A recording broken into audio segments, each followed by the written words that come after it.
kagandahan dito sa probinsya kasi kapag ganitong may mga nagpapakati ng fish pan, namimigay sila ng isda.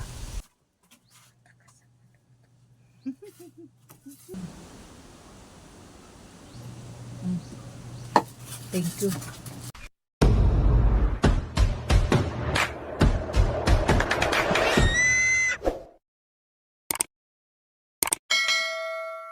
Ay mga kasinag, magandang araw po. Andito tayo ngayon sa likod bahay kasi may tilapia binigay ng kapatid ko. Gagawin ko siyang daing mga kasinag kasi sobrang dami nito, ito pa sa kabila. Gagawin ko na lang daing mga kasinag kasi mainit ang panahon ngayon, pwede na ako magbilan.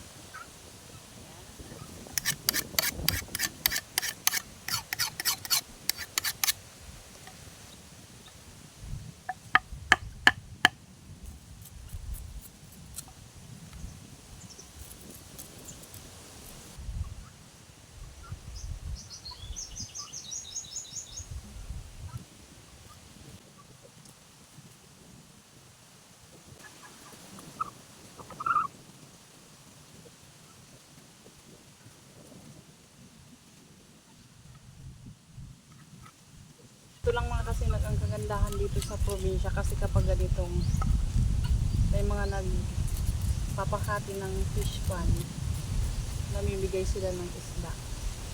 Pumunta dun yung kapatid ko at saka yung asawa niya kahapon. Tapos binigyan din ako. Sobrang dami naman nung binigay sa akin kaya naisipan kong idaing na lang para mas magtagal.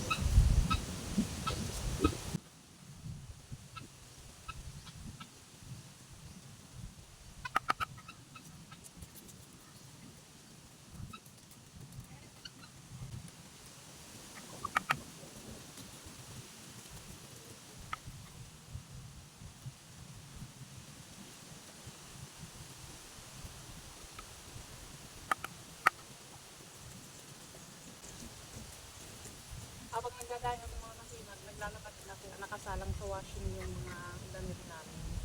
Kaya pagkatapos ko mamayang magdaing, magbabanlaw naman ako.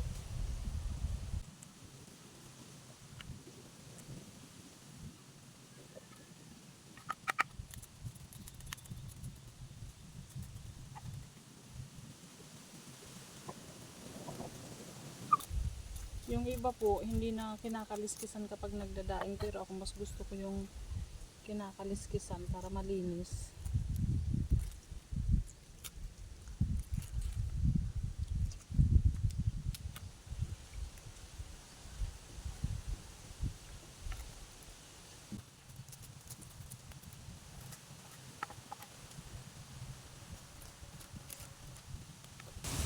Tapos na tayong magdaing mga kasinan. Ano na lang natin, linisan. Tanggalin natin yung mga hasang at yung mga natirang bituka.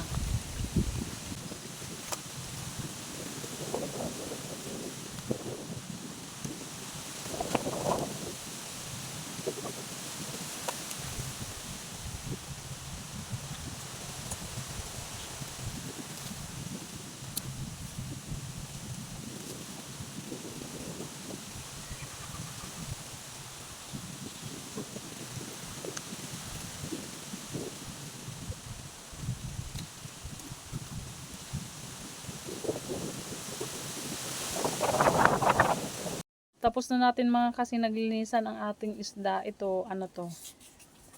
Banak. Tapos yung iba tilapia na yan. Lagyan na natin ng asin.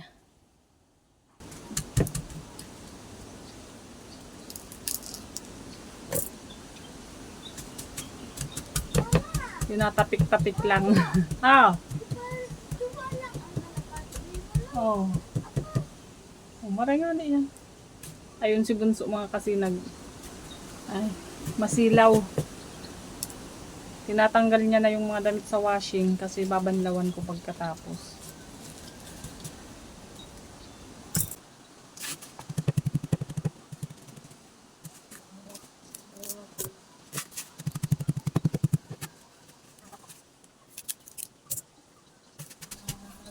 Nahihilo ako mga kasi parang iba yung pakiramdam.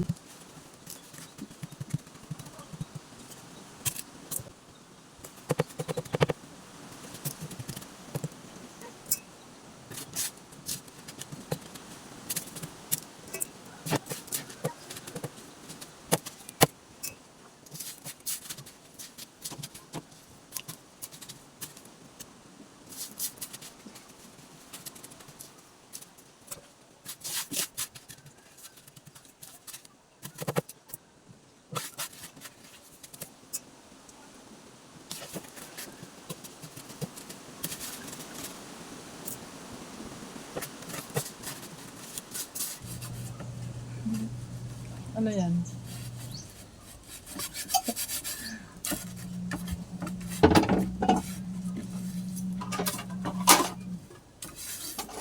Gutom na daw siya mga kasi kakain na lang daw siya. Ang ulam niya dilata.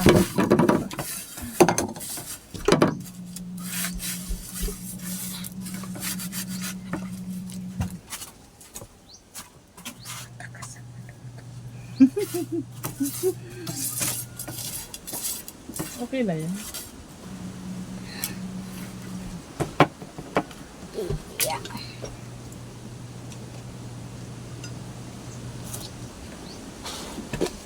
Mama, saan ako may school? Nang Sabado.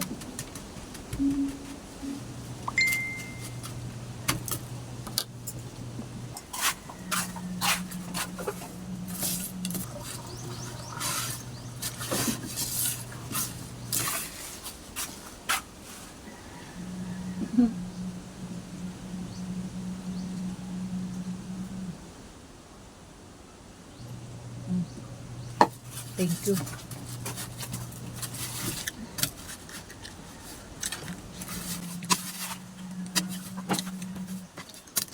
Yan mga kasi naglalagyan na natin ng asin. Takpan na natin. Bukas ko na yan mga kasi nag-ibibilad.